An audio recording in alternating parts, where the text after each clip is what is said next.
How's it going, guys? Cool, awesome. You guys are awake and stuff. Nice. No, it's really cool to be here. You know, I had a couple friends that used to go to Long Beach like back in the day, and they were in the art department and stuff. So it kind of, you know, I used to visit here, man, back in probably like early 2000s and stuff. So it was quite a ways back. But anyway, John and I are really happy to be here. And so, yeah, we just wanted to come in and sort of share a little bit about what we do and sort of our passions, our background, and kind of how we got here. So, you know, one thing that I know is that we're all creative people, and, you know, we're all in this room for a reason. So seeing you guys, even seeing some of the work that's in the hallway is really, really cool. And it kind of brings us back, you know, we're just talking about this outside, kind of brings us back into like, oh my God, we remember being in this exact sort of scenario. We're using the same type of materials and stuff, which is really, really cool to see. But John and I, you know, we represent Brainstorm School, and this is a sort of a, oops, oh, there we go. All right. So yeah, we come from Brainstorm School, and what we really kind of focus on is conceptual art. And a lot of today, we kind of don't know what concept art really is, as it's a very vague term, you know. And so today what we want to talk about is to inspire through design. And I know you guys have probably seen the flyers and stuff. And so, you know, we really want to talk about what that means to us as conceptual designers in today's entertainment design market. And so that's me and John. Yeah, it's awesome. So when I was young, these are the things that got me interested. I don't know how old you guys are, probably like 18 to 21, 22, something like that, right? Yeah, more or less. 40? Super duper seniors? Yeah, that was me too. Awesome. But these were the things that got me interested when I was young. You know, when I was young. As a kid, always drawing, playing, you know, playing video games, just looking at cool art, comic books, playing with toys, and all of this stuff was just getting me excited. You know, I wasn't necessarily your studious type. I wasn't your academic accelerant, you know. A person that would that doesn't even make sense. But, you know, a person that accelerized in, I make up my own words all the time, accelerized in academics, and that wasn't me, you know. And so it was really hard to sort of find my voice, you know. And one of the things that started to happen was I started to build a passion. Going back to this slide, if we kind of just look at a lot of the things that encompass what got me really excited, it might be the same for you guys, you know. And the same reasons why you guys are taking product design classes or illustration classes or doing sculpture or you know, learning 3D tools or Photoshop. That's all kind of within this realm. And that's what got me really excited, you know. And so kind of going through this, I started to really understand that there was a market to learn this material. You know, there were schools out there to really help you focus and sort of learn things about design. Right? Things about function, digital painting, learning tools, learning how to represent your ideas, and illustration. You know, the portrayal of emotion and the portrayal of communicating a story and a narrative. Those are, you know, things that we started to learn going back into school. And John and I both come from Art Center. My background in particular is in illustration. I initially started off going to Art Center thinking I was going to be a gallery artist, doing oil paintings for gallery shows, and I don't know, that was it. That was literally, I had no guidance at that point. And I remember sitting in the cafeteria at Art Center and looking through my friend's sketchbook, which was this sketchbook of spaceships. I was like, what are you doing? He's like, man, I'm freelancing. This is stuff I'm doing for Microsoft. And I was like, what? That is the coolest thing I have ever seen. I only thought you can draw this when you're like 12 years and under, you know, robots and spaceships and stuff like that, you know. It's like, what the heck? And you're getting paid for this? And it really started to connect these dots, right? And I started to inquire, asking more questions to teachers, to students, and, you know, just the guys around me, you know, your network, your peer group.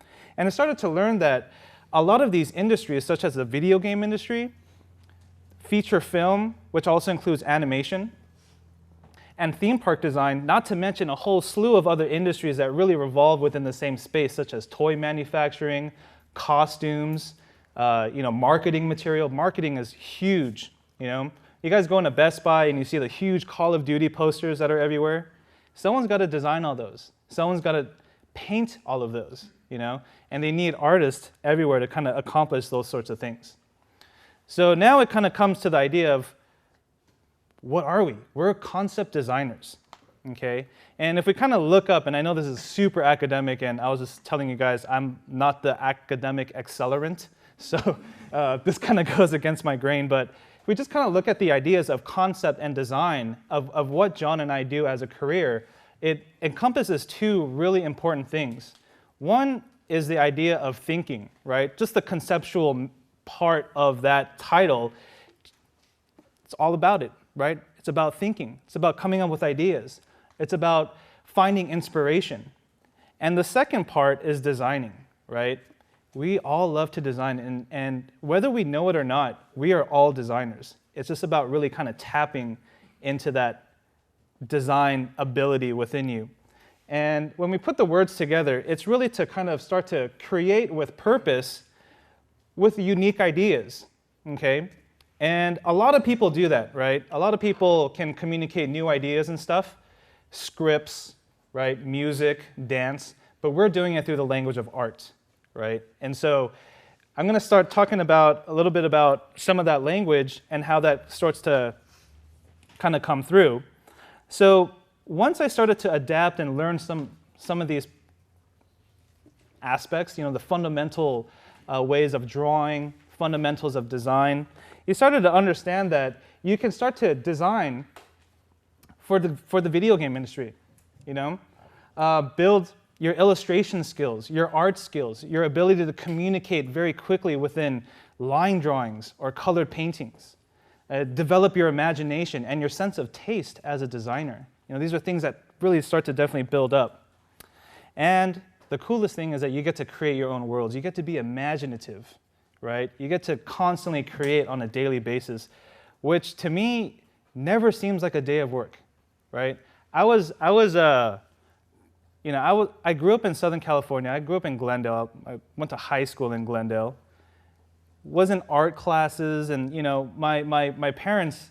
I'm Korean, so if any of you Asian people, like the parents are like, oh yeah, university and yeah, arts, not really. No, you maybe go engineering or be a doctor or something. I don't know. But obviously, because of my accelerating, academic performance, that really wasn't the case. But I know that within finding your passion, that's what really brought me to kind of love what I do, and that's what brought out the hard work. You know what I mean? Never one day when I'm sitting in front of the computer, I'm drawing robots, I'm sketching out characters for a new idea. Never, ever do I sit and think, oh my God, my life sucks. I need a different job. I want to work at a bank. You know what I mean? You're never going to be in that situation, which is very, very rewarding. So I'm just going to go through a couple of slides of some work, and definitely feel free to ask any questions about any of the images that you see. But I'm going to talk about my just brief history. So coming from Art Center, again, I was in the illustration track, and we were studying figure drawing. We were doing like still lifes, like drawing shoes. What else did we draw? Like geoforms, right? You guys all do that stuff. And so all of that translation of fundamentals became very important to actually do stuff like this. And some of these slides, these are actual concept art for different things from movie illustrations, right? They're actually going to be building out. This is for a medieval theme film project with Rob Cohen. There you go. Some Magic card. Any of you guys play Magic? Yeah, there's always some. This is a huge game. It's awesome. It's awesome, yeah. Anyway, so coming from the fundamentals of illustration, it gave me some of the tools to really be prepared, right? So that when imagination and when conceptual ideas started getting pushed my way, I had something to actually communicate with, and that's what was really, really important. And so at Art Center, I started to learn some of those fundamentals. A lot of them being the understanding of form, the understanding of light, colors, materials. And that's what really segued into going into learning more about concept design, conceptual design. Soon after graduating Art Center, I quickly had to find a job, as we all know, with student loans and things like that just really piling up. Found a job working within advertising. And the industry of advertising is actually super huge, and there's a need for designers, graphic designers, illustrators, people that know how to do Flash, web designers, people that know how to do Cinema 4D. There are so many jobs out there within this creative field. And so working in advertising, I found myself working within the game space and movies. So I was designing movie posters and video game packages, as well as if you look in like Game Informer, the covers, the ads in there, those are things that we were designing. And that was a lot of fun. It was really, really cool. You get to see your work being printed out on a monthly basis. But later, I started to go, man, but I'm not designing, I'm not the guy that's creating the Gears of War characters that I'm creating ads for. And that's what kind of like bugged me a little bit, So I started to work a little bit harder on my own portfolio at home and at night, and started to put together a design portfolio to work more into video games. And so this is some of the work that has been sort of compiled up through the years of now working within that video game industry. At one point, I was at a company that I thought was really, really, my goal, right? And that goal was to work at a top-notch game company, work with a good art director, good other concept artists, and just work on, have fun all day long. Luckily, I got to that goal. It was really cool. But one thing that got messed up was the economy crashed really bad around 2007, and that studio just kind of shut down. And so I was like left out of a job. I was like, oh my God, life sucks. I'm gonna go back to a bank or something, right? And then so like, oh, that bank job sounds actually kind of good now. But that passion, that part about the first slide with playing toys, games, video games, all that stuff was coming back to me again. And it was a little saddening, having that dream kind of be taken away, just because of a bad economy, So what did I do? I just kept drawing, I fed all of that energy into my passion again. And so I started to create another portfolio and started to work more into the freelance market. And that's when I started my own company, my own studio, Scribble Pad Studios. And at Scribble Pad, what we do is we do a lot of different designing from video games. This is something from Titanfall. We also worked on games from like Call of Duty, Medal of Honor, Infamous, Gears of War, Uncharted. Anyway, there's a lot of games that kind of been fortunate to work on in the past few years. And we also, what's kind of interesting about this industry right now as well is that with any video game comes a really cool movie, comes a cool animation series, comes a cool toy brand, comes a cool t-shirt brand, and so on and so forth. You guys know what I'm talking about. And even when Disney bought out Star Wars, immediately you'd see Star Wars branded stuff at PetSmart. You know what I mean? Like Chewbacca collars and stuff. I thought it was the coolest thing. I bought some. I fell into the hype, totally. So that's what was really fun, And, you're always going to hit your ups and downs and your dips, but that passion, that part about what got you guys excited about art in the first place when you guys were young, it's probably the still same reason why you guys are here today. And so just want to show you guys some of that path, and showing you guys that it's really about kind of being in this space of creativity, learning the fundamentals of design, learning the fundamentals of art, listening to your teachers when they're saying, hey, okay, we're going to do we're going to draw an apple today, and you're like, oh man. But what ends up happening is it translates into stuff like this, and it translates into being able to portray and show form in different contexts and different ideas. So my forte is particularly within environment design. So what I work on mainly is I design out what the levels and the environments that you play in within a video game space. I also design a lot of music video sets, also working with theme park design, designing attractions. What do the actual rides look like? What does the entrance look like? So there's a lot of cool and interesting things happening. This is some work that's kind of like my personal stuff that I do on the side. I have this like little side project of doing these like World War II inspired illustrations and stuff. And so these are things that I just kind of do on the side to do fun stuff outside of the fun work stuff. So it's just fun and fun, What can go wrong? It's awesome. And so, yeah. One other thing that I kind of want to share, here's just some of the clients that I've been fortunate to work with over the past few years. And they range from all different sorts of book publishers to game companies to film companies. And so the thing is that this industry, right, the industry of all these creative fields are in need of just good designers, in need of people that know how to communicate good design within a realm of an image, within a realm of 3D space, within an animation, whatever it is, they're looking for people with talent.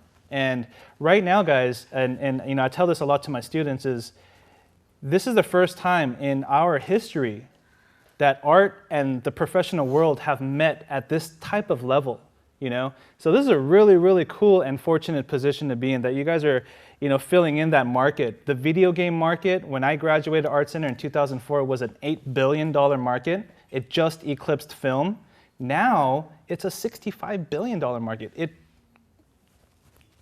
I don't know, math people, holy cow, it got huge, right? So, the market's getting bigger, and everything, as you can tell, is just a growing market with video games, toys, and that sort of thing.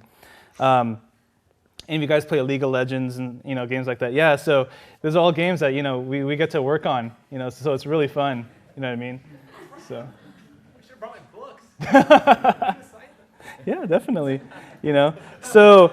One thing that I just want to share with you guys is follow your passion. That passion, that vein that was just sort of being the backbone of kind of like the career path, was just following what you want to do. The things that get you excited in the movies, that want to make you come back to art class and draw them again. That's the stuff that's all right here that can really build a really awesome career, provide a lot of, content, what I mean? Become very satisfied with what you can produce, and always kind of pushing your boundaries as a designer. So that's my bit right there. Awesome. Thanks, guys.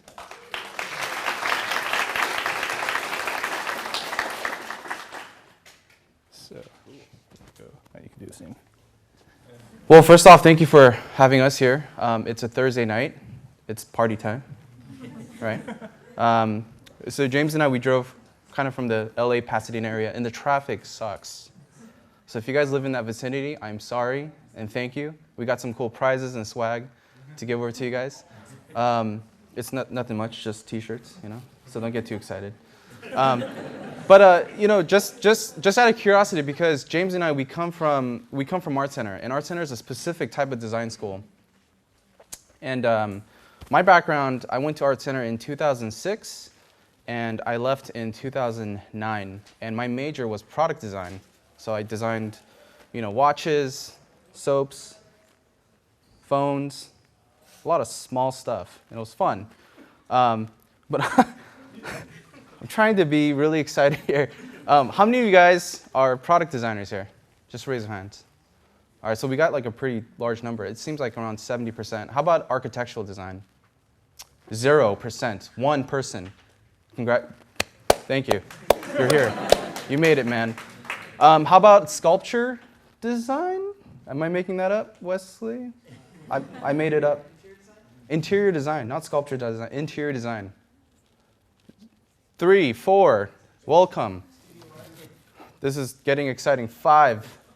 All right, am I missing anything? Transportation design. 0. You guys don't have cars. It's okay. So anyways, my background is product design. I studied for about 2 years. And I would say it took me about 2 years to realize that I didn't want to continue. But I learned a lot of valuable things. Sorry, I'm not trying to discourage you out of your major, but let's just kind of go through my sketchbooks here. So, so growing up, this was pre-college. I used to just doodle ideas. A lot of nonsensical, fictional, characters. But I love the idea of world creation, and I love the idea of just kind of expressing my opinions. And that was the most important thing for me, mainly because I suck at writing. And believe it or not, James and I, we're probably one of the worst Asians on our average. We are a minority group in terms of like the lowest GPA grade level. So we're probably about 2.0, 2.3 grade average. So it's not good, But in this world, I felt confident. I felt like I can actually express myself. I was able to articulate ideas without being graded, without having to follow this academic structure, and that was just me. And it was just purely expressing my visual ideas. And there was a lot of things that influenced me. There was a lot of art books. There was a lot of movies and TV shows and cartoons. What really got me into this field was, growing up, just like many of you guys, I grew up watching Simpsons religiously, and I was like, Matt Groening is the man. I mean, there's kids here, I don't want to say, boop, but he is the shizzle, my nizzle, But I wanted to do animation, but I didn't want to do the work of animation. Doesn't make any sense. But meaning I wanted to create the world. I love the idea that there were so many characters, so many different locations, but I hated animating. So I went to an animation school, and they made me draw some chubby dude walking across the street, and I made him draw across the page, and he went off the page because my layout was incorrect. And I just like, screw it, this is bad, this is horrible. Why would anyone do this in animation? But I just realized it wasn't for me, and it wasn't a world creation, not what I thought it was. And so, I just went back to my sketchbook. I did what I did naturally, during class. And I attended community college before Art Center for about 2 years. And this is what I did in my writing class, in my math class, art history class. So as you can see, it's a lot of work from my art class and my history class and my math class. But, in James, we talk about passion. And passion is something that, I'm going to be a broken record, but we want to kind of express, how important that is, regardless of your education. And I think education is something that we're going to get exposed to, different avenues of education, different principles, different foundation, different rules, and different, theories, right? So when I went into Art Center, again, spent the first 2 years doing product design. How many of you guys, in product design, a lot of it's about brand, right? What else? Just scream it out. Don't get, not all at once. What? Manufacturing. Manufacturing. What else? Marketing. What else? Yes. Analysis. Demographic. Woo! Super fun, right? It's like, holy, don't get all excited here. I want to go and do some research. But it was a very interesting learning process, and it was something that was very new to me. I was drawing my sketchbook, and I was like, why? Why are you punishing me, man? I came here to do art, and you're making me do research. And I did bad in English, and doing that was just going against my grain.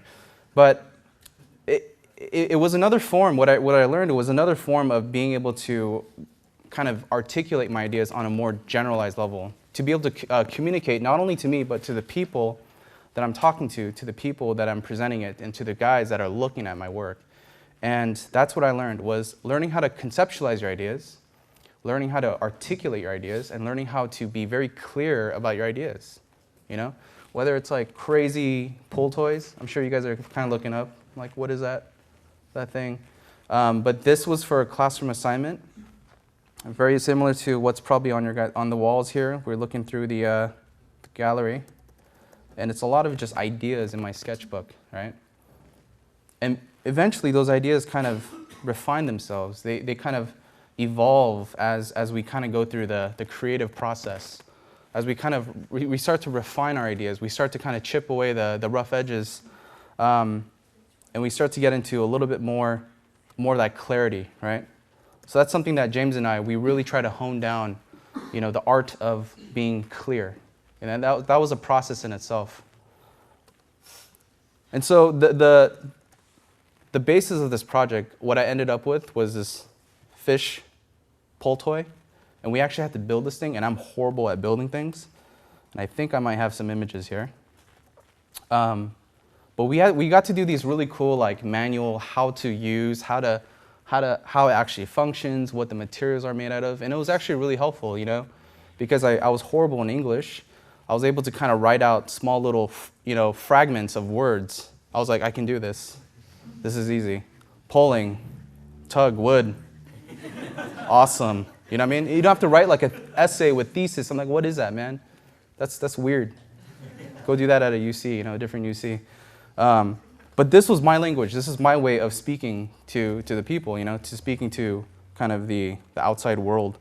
And so, there it is. Look at that. Don't get excited. It's pretty sweet. Hold on. So this is actually kind of fun. Well, it's sort of fun. But we got to do a lot of exploration and kind of building these mock-ups. And before we got to kind of the finalized idea here. And this was what I presented as a final concept. And it was amazing because I put all this effort and thought into it. And during our presentation, I was supposed to perform, or I was supposed to kind of show how this thing works. And everything broke. It was awesome. So I was like, dude, give me paper and pencil, man. I don't want to build stuff anymore. But it was a great learning experience, because it showed me what it took from going from research to paper to a physical product. Now, let's zoom out here so you don't see white paper. So what I eventually started getting into was I wanted to kind of expand my educational experience. And so I got into cars because we have a car design program at Art Center. And transportation design was always really interesting, just because you get to design a larger product. It wasn't something small. It wasn't handheld, and it was something that I can, you can imagine yourself being on this large vehicle. It almost was like your personal spaceship, So I did this for about a year, and I'll just kind of scroll through. And a lot of what I learned in doing transportation design was everything was about aesthetics. So it had a lot to do with functionality, but it had a lot more to do with the sculptural aspect, kind of the form building, understanding, how to make things look sexy. That was it. That's what I learned. I was like, if your car doesn't look sexy, don't put it on the wall, man. My teacher was so mean, and I'm sure there's some teachers that are kind of mean here. But one time, he came in and we had our work on the walls. And, he kind of talks with a really thick accent. He's like, oh, John, why you're drawing a car that look like your face? I was like, what does that mean? That's incredibly either really nice or really offensive. And then so it would just keep going on, and it was like, okay, listen, your car looks cool, but you watch way too much Animal Planet, man. Why your car look like fish? And I was like, dude, what is this? I came to express my ideas, and it was just like, it was hard at first, because when you guys are presenting your ideas in class, there's kind of this preciousness, right? You're like, oh, it's mine, and anytime anyone says anything critical or constructive, you're like, F you. Don't touch or talk about my stuff. But there's something to be learned because it wasn't, only your opinion. It was about how other people perceived it. And that's what I learned in this process. It wasn't about how cool I thought it was. It was about what it communicated and how it translated. And that's what I learned in this process. So it's a lot of cars. And eventually, I stepped out of the car realm and I was like, I want to do animation. That's awesome. Pixar is my dream. And so we had an assignment where we got the chance to redesign Shrek. And this was all a character-based project, But I used a lot of similar principles that I learned in product design and transportation design. So the product design aspect, I learned about research, right? What's the purpose? Why am I doing this? And so I came up with this idea that, Shrek can essentially be based off of rock, paper, and scissors. And his character was more a metaphor of a rock. And Donkey was more of a metaphor of paper. And Puss in Boots was more of a metaphor of scissors, right? Very swift, very agile. And using all that I learned, what I encompassed in those 2 years, in the two majors, I basically translated into doing these character designs. And it was a very interesting experience and very interesting design process. And because I didn't feel like I was randomly doing things. I felt like I had a concept and I had a purpose, right? So we have our ideas and we have a reason for why we're generating these ideas. And it just put more purpose for why we're designing these things. So here's some ideas. So this is Prince Charming, right? And my concept for this, because if you guys remember, have many of you guys watched Shrek? Right, kind of weird movie. But there's a character named Prince Charming. He's kind of weird. He's a little low IQ, right? And he praises his mom, the fairy godmother. But my idea was it's always his birthday, and the fairy godmother is actually a hat that sits on top of his head, right? So she's basically the brains of the operation. But to him, it's like party time. Hey guys, what's up? Where's my castle? So that's kind of his whole personality. And I wanted to show that just in the expressions and the development of the character design. And so that was kind of my approach with this kind of work. So I'll continue on. I think I have 150 slides here. So I'm just going to scroll through. So we definitely want to get into some, Q&A. And eventually, as I continue to exercise, some of the foundation, some of the things I learned in, other majors, I started to see the value in foundation. I started to see the value in all the boring assignments my teachers made me do, like perspective. Like, who loves perspective here? Really? If you raise your hand, I will give you a high five. You are lying. You are such a liar. No, but, perspective was one of those things where I'm like, why are we doing this, man? It's like the driest thing in the world, Or even art history, why? Who wants to do that? I don't want to learn about the history of art.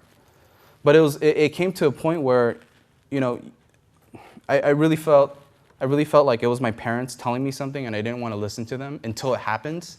And you're like, oh, that's why we learn it.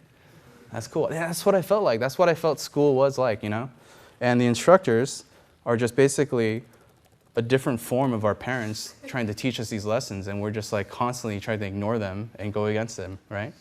So, but again, it was such a liberating experience because, once some of those things click, I soon realized, here, I'm just going to go this full screen because it doesn't really matter.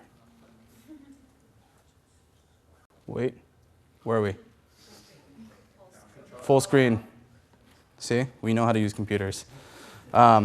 So I basically use the same principles in a lot of the illustrations you see up here. And what you guys will see is just a different variety of designs, different variety of themes, concepts, and things like that. But the moral of what I'm trying to say is, behind every drawing is a design. Behind every drawing is a really clear concept. And behind every great design is a really clear purpose. I just made that up. Does it sound pretty cool? All right. I was thinking, I'm like, I hope I don't F this up. But yeah. So I guess, I'm showing you guys some of the slides. I'm going to go a little fast here so that James and we can open it up to Q&A. So as you see, a lot of robots. And eventually I started kind of working my way up. So you can kind of see the growing pains, right? I kind of went from product design to cars. And then I finally got, the confidence. I was like, I'm going to do an environment. And I was like, oh, geez, that's a lot of stuff, So I was like, and everything for me, in art and in design and education in general, it's a learning process, right? It's take things one step at a time. And if you guys ever feel like overwhelmed by a big idea, just try to make it simplified. Try to take smaller steps. Try to tackle your ideas, more efficiently, more effectively, and so that way you can conquer smaller pieces rather than trying to conquer something big. So that concludes my presentation. Thank you. All right, cool. So open Q&A. Now it's your turn to present. We don't want to talk, okay? Yes. They go, oh, this is my son, John. He does graphic design. I'm like, no, I don't. I don't do that. Actually, okay, true story. I'm not making this up because I know it's funny, and me and James are cracking really lame jokes. But at a certain point, if you continue working hard and doing what you do, you'll eventually get successful. You'll get good at it, right? It's inevitable, right? So at the age of 22, I think that's when I first met James, and he got me into kind of the career aspect. And I felt like I hit my creative, or my success point at the age of like 23, because I think I made like my first $100,000. I was like, dude, that's baller. I'm gonna buy a car. And people are gonna wanna be like, what? But at that point, my dad, because he knew I was doing art, but he sat me down and we're eating. He was like, John, I don't understand. What do you do? What are you doing? I was like, what are you talking about? Just eating my rice? And he was like awkwardly sitting there like, what do you do? I don't get it. And I was like, is that like a trick question? Or are you like genuinely asking? And I think that was the first time my parents were genuinely interested or curious in what I was doing. Because before that, I was a graphic designer for a long time. Yeah. So I told him, I was like, I work in movies, Dad. He was like, but I don't understand. You're not drawing. I don't see your drawings in the movies, John. John. Don't do that, John. I don't see the drawing in the movies. The movies have a CG, and you don't draw CG. And he was like, what are you doing? So I think he thought he thought concept artist was like con artist. You know what I mean? He's like, no, you con artist. What is that? I was like, dude, that's messed up, man. So I had to explain to him, and it was educating my parents, just like how this industry is so new. And what James was saying, right now is the time where business and art is really kind of joining teams per se. They're starting to understand one another, because concept design, like, who knows what that is? No one knows what that is. Everyone knows what doctor is, lawyer. If I say to my family relatives, I'm like, I'm a concept designer. They're like, what? I don't get it. Whatever, And so, yeah, that's how it came out. Yeah. James? Oh man. Well, my biggest struggle with my parents was actually how do I get into art school? How can I major in art or something?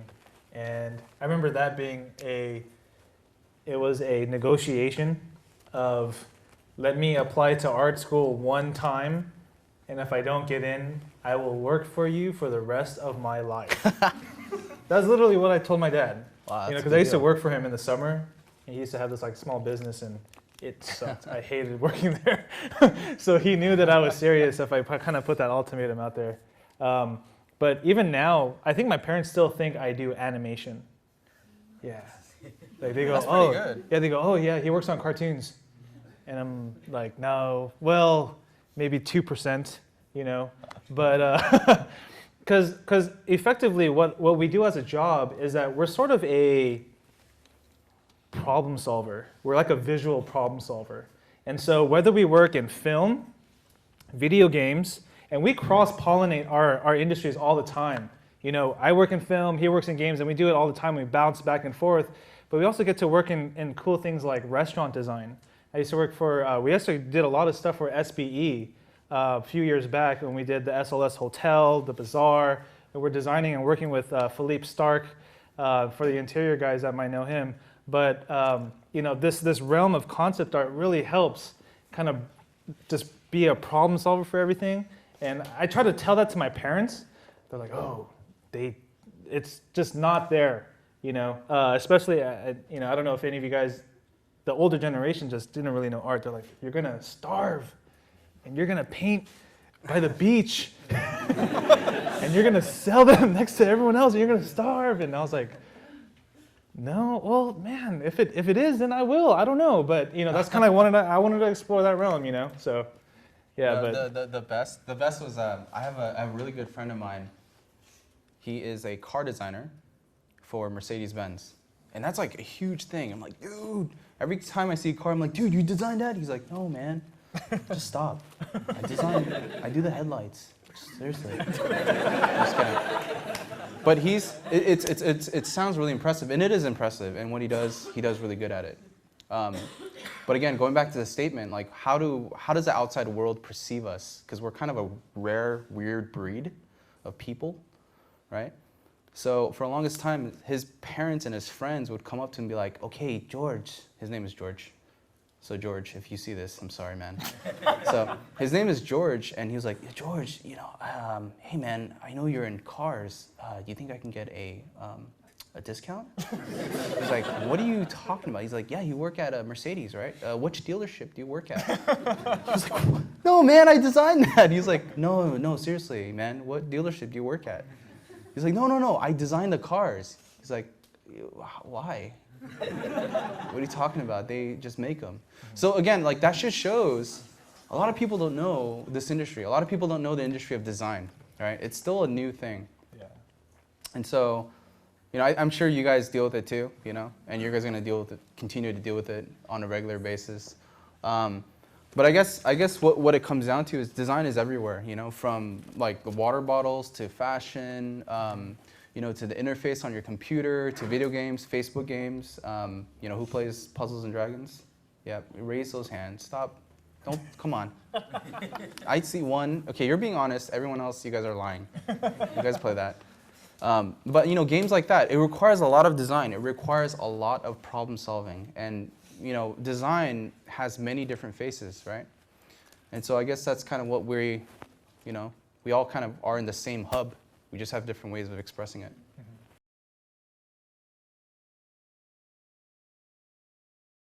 I guess how does pop culture, the things that are currently out, really affect how we design?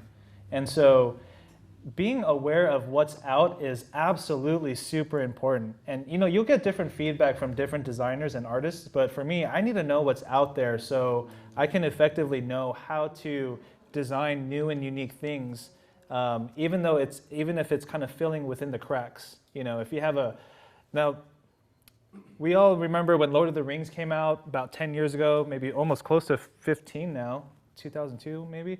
But it was the thing that catapulted fantasy movies, right? After that, there was this fantasy. Avatar comes out, sci-fi, right? So there's a trend to all this. Being aware of the trend is actually very good, but know that it can pull you in, right?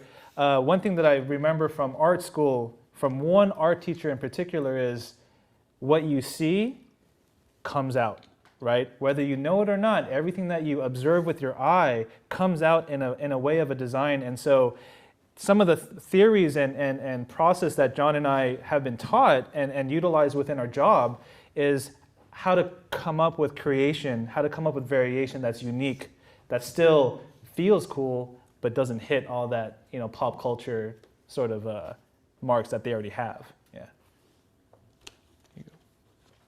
Yeah. What James said. Yeah, I mean, you know, the outside world has a lot of influence, right, in the way we think, the way we react to things. You know, it's like flavor of the week, right? Something came out, you're like, oh my God, Justin Bieber. You know, just Justin Bieber fans out there, believers. But you know, you're just like shaking your head. You're like, dude, no. But it's very, what do you call it? It's very, I want to say like infectious. I don't know, like it kind of like it lingers, even though you don't want it to affect your work. It does. So what's interesting is kind of like trying to think outside of the box. And when teachers say, think outside of the box, you're like, what do you mean, man? Like, you keep saying that. But really, it's like, think outside of what everyone else sees. And I think that's what hit home for me.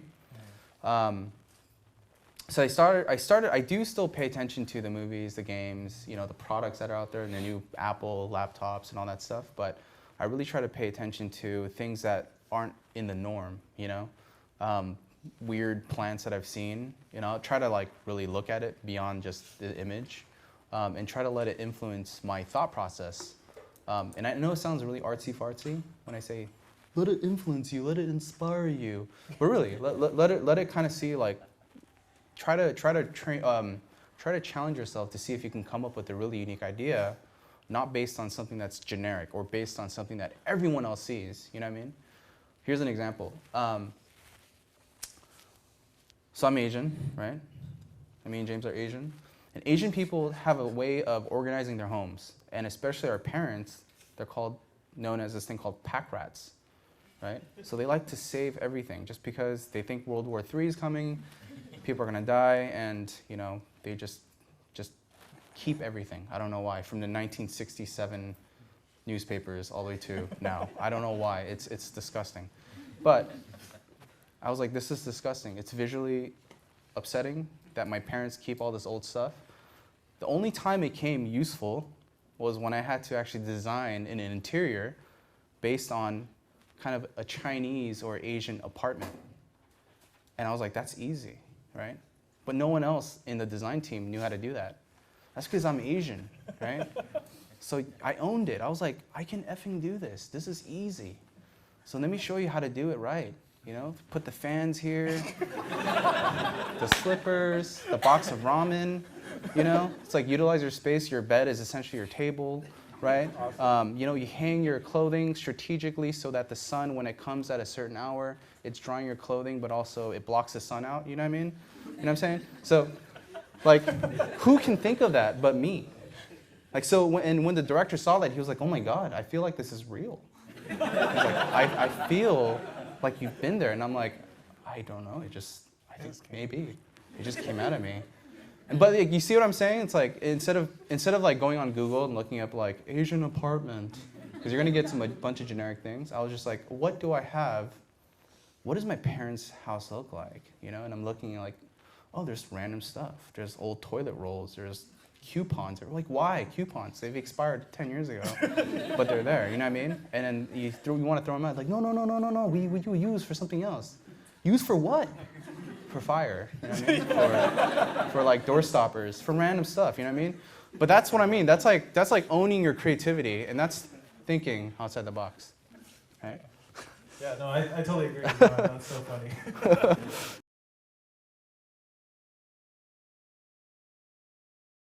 Yeah, so basically, we all use Photoshop pretty much as our main tool source for what we do every day. And you know, Photoshop is a really powerful tool. So it's sort of like a weapon of choice. You know, it can definitely be catered towards whatever needs. You know, photographers, concept artists, digital painters will all use Photoshop a little bit differently. But you know, part of the thing that it's almost counterintuitive a little bit about doing digital painting, but one of the best ways to practice is actually just being a really good drawer, you know, because Photoshop is actually a little bit wild. You know, it is such a powerful tool that really quickly it can kind of overpower you. But having those traditional skills is one of the best things to do. You know, also within our you know, we also really love digital painting. And so we were one of the kind of generation at Art Center that actually created or embedded digital painting into our curriculum, you know, actually into our assignments, where we'd actually get in trouble for it. You know, they'd be like, hey, bring in an acrylic painting, but we'd bring in something digital, and they'd be like, you know, failing us or doing all sorts of stuff. But you know, we're trying to learn something new. It was actually very kind of forefront pioneering. It was really fun. But to learn it traditionally is one of the best techniques. So, yeah.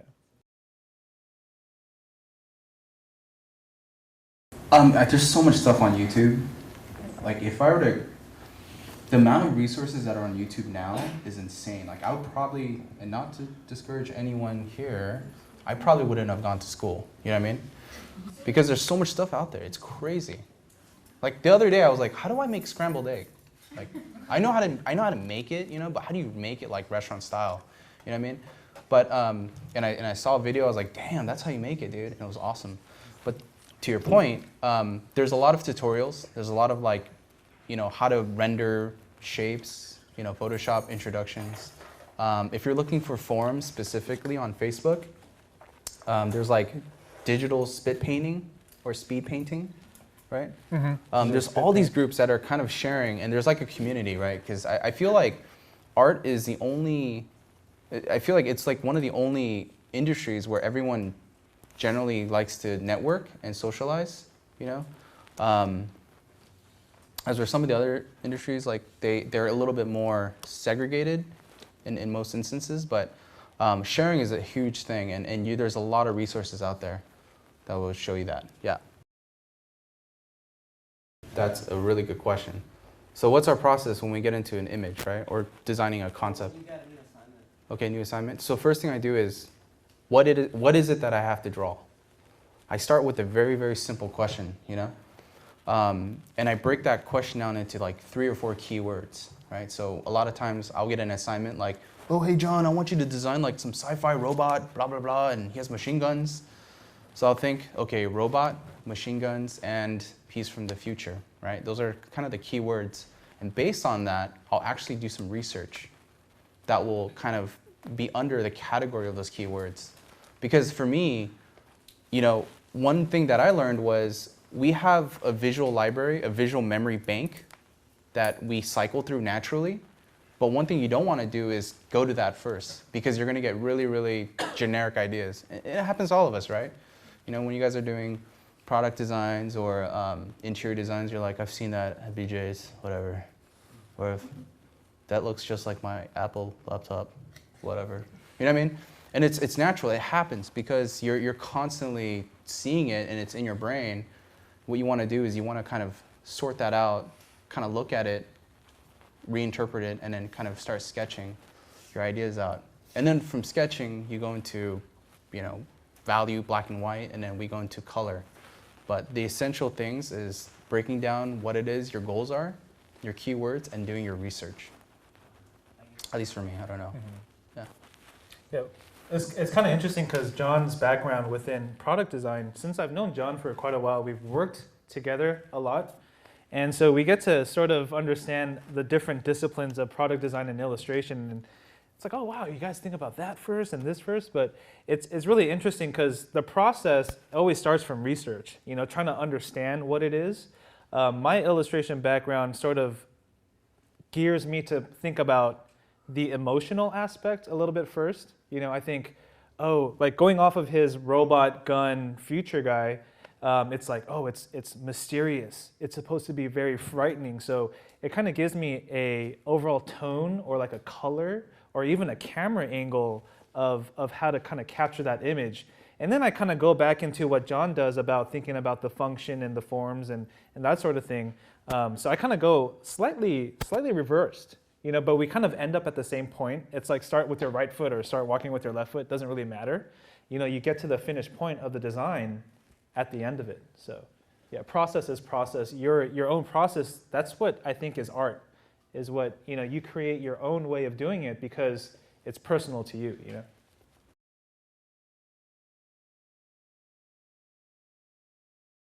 Wow, that's a really interesting question because that actually touches point on how concept art is actually expanding out of its initial tier of just designing for entertainment. So, and to kind of answer your question first is, yeah, we get to work on a lot of cool titles, but a lot of them are the dark, are the post-apocalyptic, you know, take over the world and die and, you know, that sort of thing, because that's what needs a lot of unique design a lot of the time within the industry. But you know, when we start doing personal work and we start getting other work that's outside of, you know, the conceptual design realm, maybe theme parks, maybe doing hotel design, maybe trying to do an interactive space for kids and education, that really starts to bump it up a bit, you know. And we have a friend who designs a lot of military stuff for maybe movies like Elysium and District 9, even Chappie. But this artist, he designs a lot of stuff that's within that real militaristic sensibility, but he actually gets hired by the military to actually design some of this stuff because he actually has product design background with this conceptual design expertise, and he's able to design it for movies, and they're like, oh my God, we need him for the military. So I haven't really done that sort of stuff, but we definitely know that kind of cross-pollinates. But yeah, for me personally, I haven't really done anything that actually gets built to like do stuff like that. It's all imaginative, digital. But yeah, how about you, John? That's kind of weird.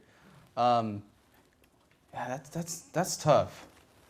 Because they're like, hey John, I'd like to hire you to design the new AR-15 3000K blaster. It has a shooting radius of 3,000 bullets per second. You're like, oh my God, I'm designing the weapon of mass destruction. Yeah. So it's like there is a fine line, and I think I really think it's up to you as an individual. We're in concept design, so we think of messed up stuff all the time. Like I gotta do stuff when I worked for Godzilla, I was like, oh yeah, dude, that's awesome. 9/11, yeah, 9/11. Let's look at 9/11 stuff. But that was such a sensitive time because, man, so many people died, and I'm sure we have families and friends that were involved with that. But as a concept designer, a part of me couldn't help but get excited. I was like, look at those structures. Holy, look at those buildings. You know what I mean? And it's kind of messed up. You're like, oh, I shouldn't be excited about this. Mm-hmm. But a part of you, you kind of need to embrace that chaos and let it be controlled chaos, right?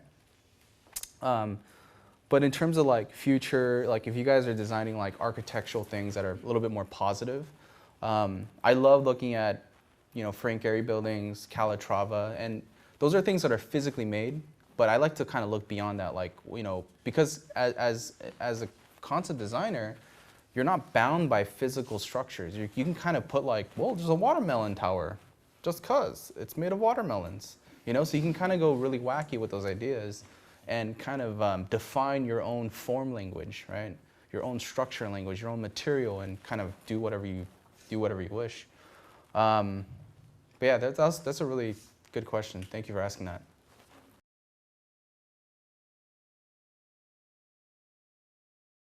Yeah, I got hired to do a monster movie. And it was kind of I want to say more like Freddy Krueger. It was a horror movie it was like a horror gore movie. And I was like, oh, I've never done anything like that. That's pretty awesome. But that's kind of out of my comfort zone because the first thing I researched was gore. And you get amputated limbs, and I was like, no!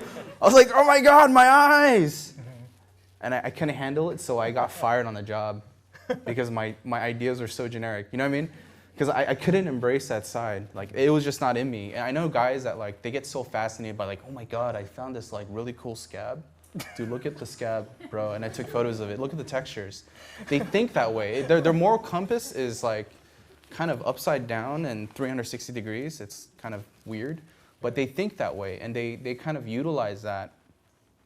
But for me, it kind of worked against me because I'm kind of I get oh, that's nasty. It's I can't do it, So I guess that was the only time for me personally it worked against me. So, but yeah. Oh yeah, I don't really get too grossed out by that stuff, but I have a buddy who Jared Morantz, who's a really awesome creature designer, an alien kind of creature guy that works in the film industry. But his reference library is gross. It is so nasty. I just can't do it, man. Yeah. So some of that stuff sometimes, but it's it's weird photos, man. Yeah. Some weird conditions. It's a lot of genitalia, some weird stuff. And yeah. Anyway, next question. When I was talking about when the kind of economy went down and I got the studio kind of swept out under me, I was really in a position to try to go into the freelance realm, which was always a little tingling thought, but I was always scared to do it. Just kind of quit your job and go out to this uncharted territory was a little frightening. So When I worked at it, the passion part of it all was the driving force, and so I really worked hard to try to get a project that was substantial. And I was luckily able to kind of work with Rob Ruppel, if you guys know who he is. He's the art director at a company called Naughty Dog, and they make games like Uncharted and The Last of Us, and they're a huge, huge company that makes, well, they're not a huge company, they're a game company that makes really, really awesome games. And working with Rob at Uncharted, he's a guy that had about 15 years of Disney experience of storytelling, animation, and visual development prior to going to Naughty Dog. So working with him was a tremendous learning experience. It was ridiculously awesome. And it was to a point where, if you guys remember back to maybe your most influential teacher, I think that's probably the best parallel that I can put it in, is someone that guides you, inspires you, knows how to kick you in the butt, but always makes you smile at the end of the day, you know? And that's what this art director was. And it wasn't really the project, it was actually the experience of the project. So that was really, really inspiring. Worked with a really awesome team. And that camaraderie that's built in the art department it's like brotherhood. It's like being out in the trenches, you know, it's having a family. It's really, really awesome. But. Oh man, that's a good question. I would say the biggest project, or the project that I'm most passionate about right now, I got lucky. I got called by a production designer named Ben Proctor and Dylan Cole, and they're currently developing Avatar with James Cameron. So I've been on that for about a year, and it's like, what? But you know, like in terms of like my bucket list, I was like, oh my God, I got to work with the guy that created Aliens, Titanic. You know what I mean? It was awesome. But what's even more awesome is the amount of like hard work, the level of expectation. You know, how far they push design and how analytical they are in the team. My supervisors, Ben Proctor and Dylan Cole, they're like incredible designers. And I think as artists, as much as we like to kind of cling on to the idea of like, oh my God, I wish I can do this, or I can design the next cool architectural building, or I can make this amazing product, but I think it's really about the culture of their team, really about the culture of the studio that you actually get involved with. And I find that was the most exciting for me, and it's still very exciting. And it kind of gets me up in the morning. I'm like, dude, I want to go to work and I want to learn this. I suck at this, so I'm going to ask them how I can get better. And it's like, I feel like when you leave school, you feel like, okay, I'm done with art, right? I'm a professional and I'm working in the field. It's actually the other way around. You go to school to kind of learn the basics, and when you're out of school, now you're actually doing the real learning. You're doing the hardcore learning, the things that are going to demand you and push you to such high limits that you never thought you would have dealt with, you know? And I find that so, like, it's just a really great experience to have. Any other questions? Yes.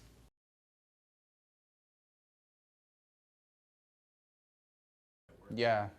So like, I guess one example I can give is I just came from a meeting with James Cameron, and we will do these blue sky concepts. And basically it's just ideas, right? It's our visual opinions. And he'll look at those images and he'll be like, that is awesome. I want that in this section of the movie. And you're like, really? Like, oh, dude, that's awesome. You know what I mean? So it's such a great part. It's such a great collaborative experience, because your designs, your opinions, your visual explorations get translated. It gets passed off to the next guy that can make it into something amazing. And that person fabricates it into something even more amazing. And it becomes like this real life product, whether it's a movie or like a handheld object or a video game that you're interacting with. I think that's the process that's just like, when you see it, you're like, holy cow, dude, that's amazing. You know, so as a concept designer, we help inspire that process. Yeah, I think one real kind of easy way to put it is whether it's a film, a video game, maybe a book cover, or whatever it is, think of that being a house, right? And so you're going to have two major phases when you design a house. You need an architect and you need a construction crew, right? we're pretty much the architects. We're the people that sort of get a base idea. Okay, the director or your art director says, I need a house that's 3 bedrooms. So you kind of get an idea, general directive. You go, cool. I'm going to design you a really awesome 3-bedroom house. It's going to have this, that, and this, that, and you kind of gauge what they like, what their tastes are. Look at their shoes and go, okay, you wear sneakers all the time. You must like going out and doing active stuff. So I'm going to make this house full of active equipment, outdoor things. So all these ideas start to come up based off of that one little directive of creating a 3-bedroom house. So that architect, the concept artists are just stirring up ideas, creating drawings to communicate back to them. Is this what you want it to look like? Is that what you want it to look like? And they go, yes. And that part is like really, really rewarding. And then you see it go into the construction, right? You see it go into 3D. You see it go into animation. You see physical sets get built. You see green screen animation sets being built. So depending on what you do, you'll get a couple of different construction process or different ways to construct it. But there's always that designer in the front end that's just coming up with these ideas and translating them, so that people can understand it. One thing that's certain is a huge movie like Lord of the Rings that has such crazy fantasy. How did someone or a team of people design that huge universe so that we can all understand it? So that the Hobbit land, the Mordor Tower, the I don't know, something else region, why do they all look different and how can you recognize them? Because people designed it out. They thought about these things. And that's what concept design is.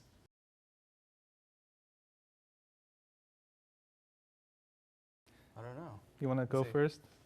Oh, actually, I guess I would love to get into toys.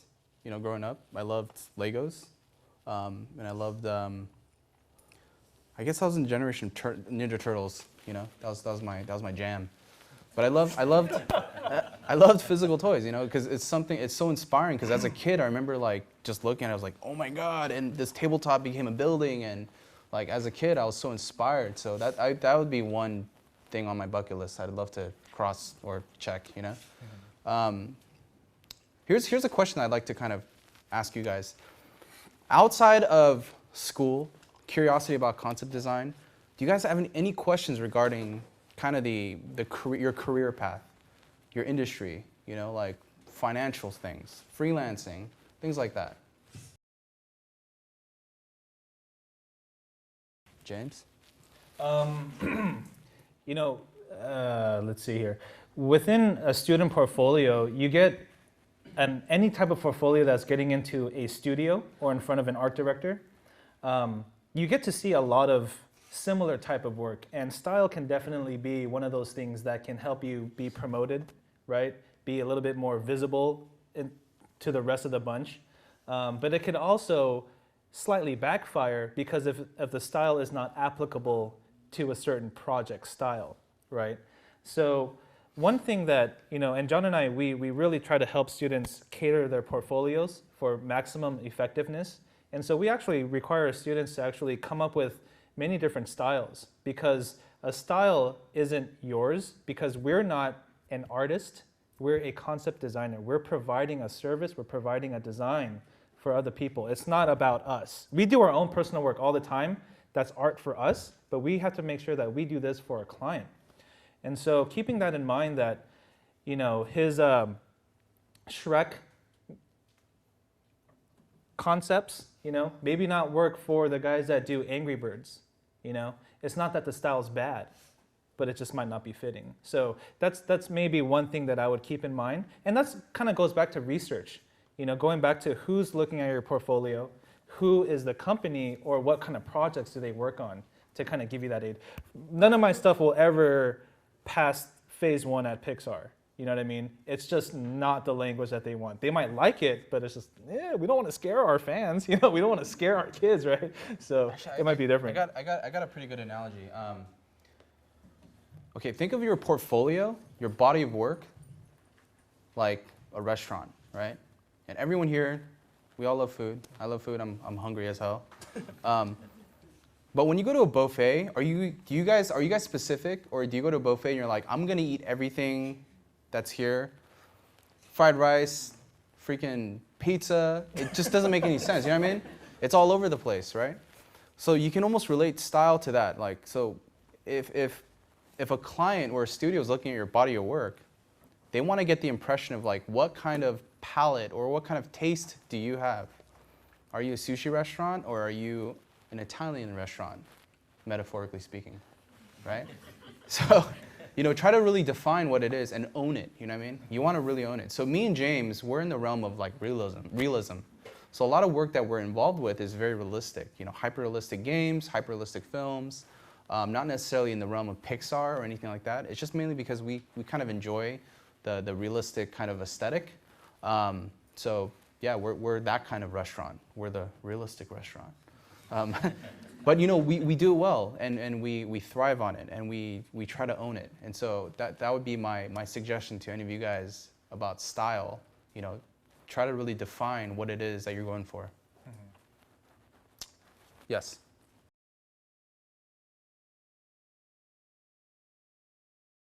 Well, and we like to always start with analogies. We always love analogies. Before you get into the car, you need to know where you got to go, right? Okay, so that's for me, and hopefully all of you guys do, right? But in turn with your career, right? Your art is your vehicle. You know, you just kind of need to know where you want to end up, and it doesn't have to be, you know, in 10 years I'm going to end up in Tokyo. You know what I mean? And you're going to have to path years and years and years and years of trails to get there. Or you can just make really small, short goals. You know, in the next 3 months, I want to really do an awesome pencil rendering. You know, after that, maybe I'll take a pencil rendering and do a CG model of it. I'll light it, and you can actually do your whole thing by yourself as to show in your portfolio that you have a wide range of skills. But that'll allow you to know where you want to go. Similar to John, he had to go through product design trends and all this other stuff to know that, ding, I'm going to go the other way, ding, I'm going to go the other way, and it's sort of formulated into his path, right? And I would say that in some ways, you might not have had a direction, but you knew that your direction was to find a direction. Yeah. Right? So even if you're not looking behind you, you know that 50% of what is around you, you can focus on. Right? So if you're bouncing around from lighting to texturing to mapping or, you know, all that other kind of stuff, give it a shot, but diligent shot. You know, notice that John also put in a couple of years into it to know that he didn't want to do it. It wasn't like 2 days, 2 weeks, 2 months, literally 2 years. That's dedication. You know what I mean? But I think that's one of the best ways is just give yourself a target. You know a lot of traits that could probably help you, you know, hop, skip, and jump there faster. So, yeah.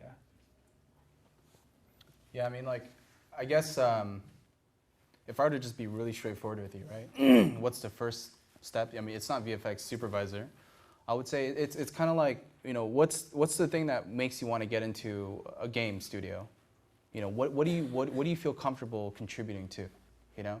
And basically try to nail that down and let that be the basis of getting your foot wet. And just kind of start from there, you know?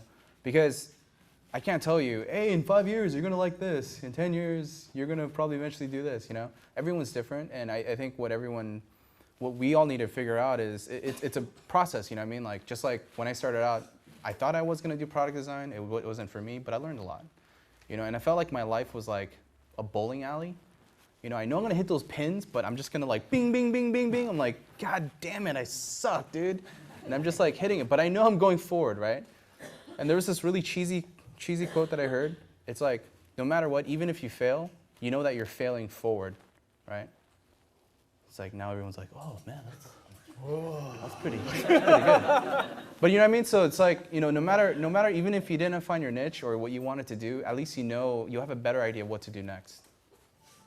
You know, kind of cheesy, I know. You're like, oh, it's not the best advice, but it's something that I would say simplify your goals. You know, I mean, my long-term goal is I want to be a millionaire for sure. You know, just like you guys. But first off, I want to make sure I can make.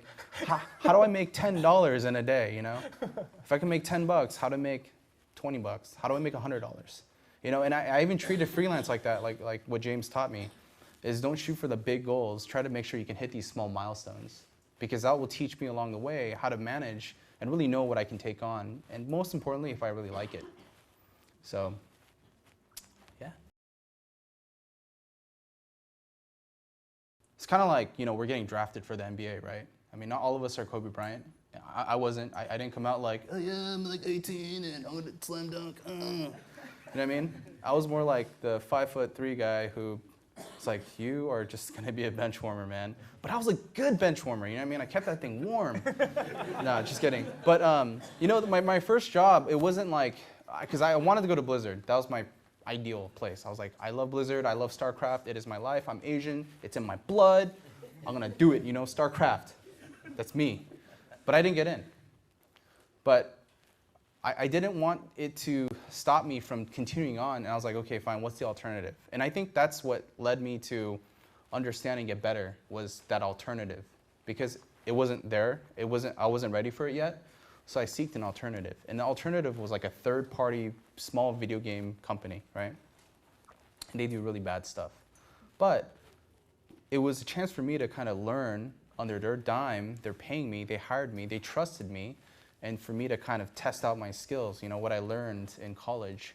And eventually, when I was ready to leave that bird's nest, I went to another nest, And it was, for me, it was just like a stepping stone. And like getting out, yeah, I had big dreams. I was like, oh my God, I totally want to do this and that. And I didn't think I'd be able to work with James Cameron. I mean, I'm not like flaunting, but like that goal, that would have been way too big for me. I'd be like, what? No way, dude, get out of here. Come on, let's keep it real, man. But like along the way, I was like, oh wow, there's opportunities, But I had to just be, as far-sighted as we like to seem, you have to make sure you can hit those short-sighted goals and hit them effectively and just rock it, So, yeah, James? Interesting about game companies, I want you guys to kind of understand, is that they all started off in people's garages, All these big companies, Naughty Dog, Spark, what else is there? Even the guys, Infinity Ward, all of them, they started with guys that just were like, hey, let's make something fun and cool, Just probably like how you guys talk when you're in the cafeteria. Hey, let's draw something today, And that because all of these places were started with such grassroots, they're all very, very different. And no one game company, and I've been able to fortunately work with, I don't know, maybe 50 different game studios, but they all run very, very differently. Some of them are more prizing on their 3D guys, some of them are prizing on their concept guys, some are more, hey, let's have a fun, vibrant, happy-go-lucky environment, and others are, okay, let's get to work, guys. Let's hit those milestones. Let's make sure that our publishers are happy, and everything in between. So there is no one rule, which is a beautiful thing, And I promise you that there is an industry, there's a company, there's a studio to match your personality. You know what I mean? And just like when I was answering before, what's my most, I guess, fun moment in design it was just the experience working with fun people. You know what I mean? Everyone's going towards the same goal. It's like centipedes, right? There's 100 legs, but one leg can't do it all. It's the team effort of people, and making sure that you get along with your guys, people that you work with, is very important. So that whole company culture, game companies are fun. They're really fun. Segways, scooters, man, you got guns everywhere, like airsofting, ping pong, and because they want to. If you have fun making something, it's going to be a fun product, If you have fun designing it, it's going to look fun when someone looks at it. So that's kind of the mentality, yeah. I think there's maybe time for maybe 2 more questions. So, yeah, go ahead.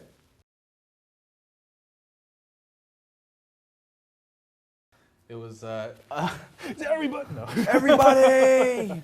Like Oprah, oh, everyone's gonna be rich, you're gonna be rich. Yeah, under your seat. I mean, don't get me wrong, my first job wasn't like amazing, So I was making probably $10, $15 an hour, but that was awesome. I was like, all right, sweet, go to In-N-Out twice this week. It's gonna be awesome, man, you know what I mean? And then you start to kind of, get more experience, and, the money does flow in, And there's something that I learned, and it's, again, I'm full of like cheesy quotes today, but if you don't chase the money will eventually chase you. I don't know why, but that's like a weird Asian saying. I heard it. It makes sense in Asian language. I speak Asian. I speak in the American language. You know what I mean? But it does. It's like if you focus on what you want to do and your passions, you know, success will eventually find its way to you. You know. So yeah, I mean, like money was a huge factor. I was like, oh damn, my friends, they just graduated UCLA and they're making like 65K, bastards.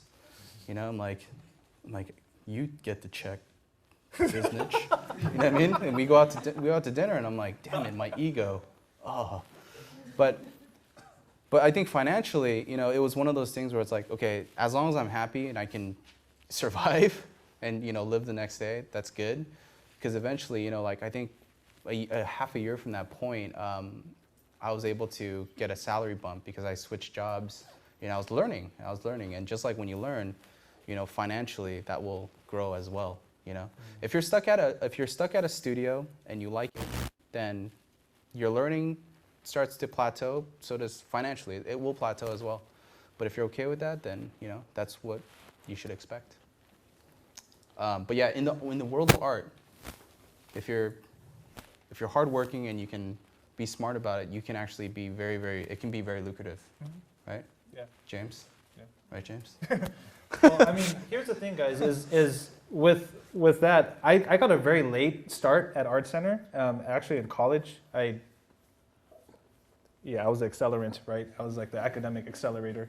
But, so I didn't do anything really after high school for quite a bit, and I didn't really start Art Center, actually going to college until 21, maybe 22. So I graduated Art Center when I was around 26. So very late start in I guess within the college terms, but part of that was that I wasn't ready. You know, I think if I went to that school when I was 18, I would have failed out. I would have gotten kicked out no matter what, you know?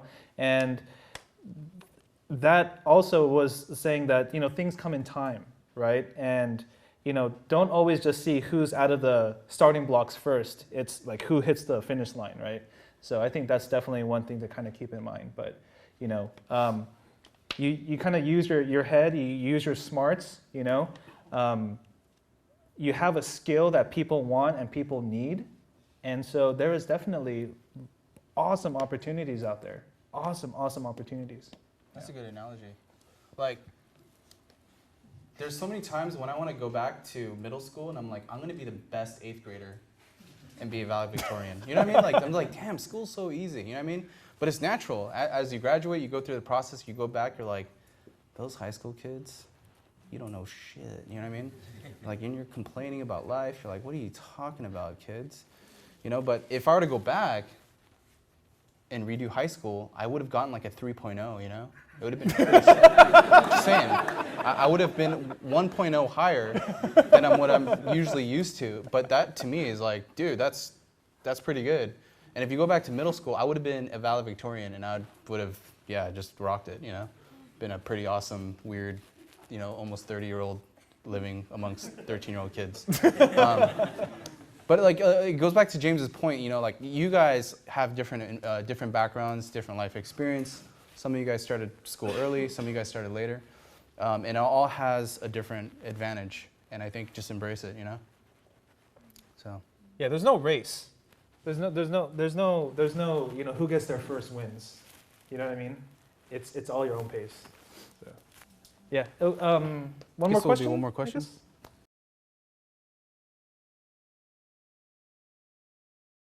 Well, interesting. Here's the interesting thing is, myself and John, we have this group of friends, and I'm pretty sure I don't know if we ever talked about this formally, but there's this group of friends that we are very kind of like silently competitive with each other, and it's probably like that within your class, right? Same thing happens when you're out working, all that stuff.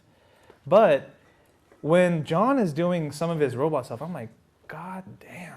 That is cool. And I'm like, yeah, suck it, James. And I'm like, dude, I need to learn this stuff. I want to get into it. Like, no, you can't, dude. And then, you know, with character designers, environment, and it's like this thing that we kind of keep each other inspired, you know. And in that downtime, we actually, and it's kind of interesting because we also do a lot of teaching as we give each other these mini assignments, like we're giving each other homework, you know, like, hey, we got to do this today and by this tomorrow. And, you know, we start learning. We just osmosis. We start bouncing ideas off each other, and that's what it is. We're artists at heart. We don't do this. We don't do art for work. We're artists by heart. And we end up doing art for work, by the way. You know what I mean? I think you took concept out of the equation, we'd still be doing creative things no matter what. So, cool. Well, I guess that wraps up the presentation. Thanks, guys.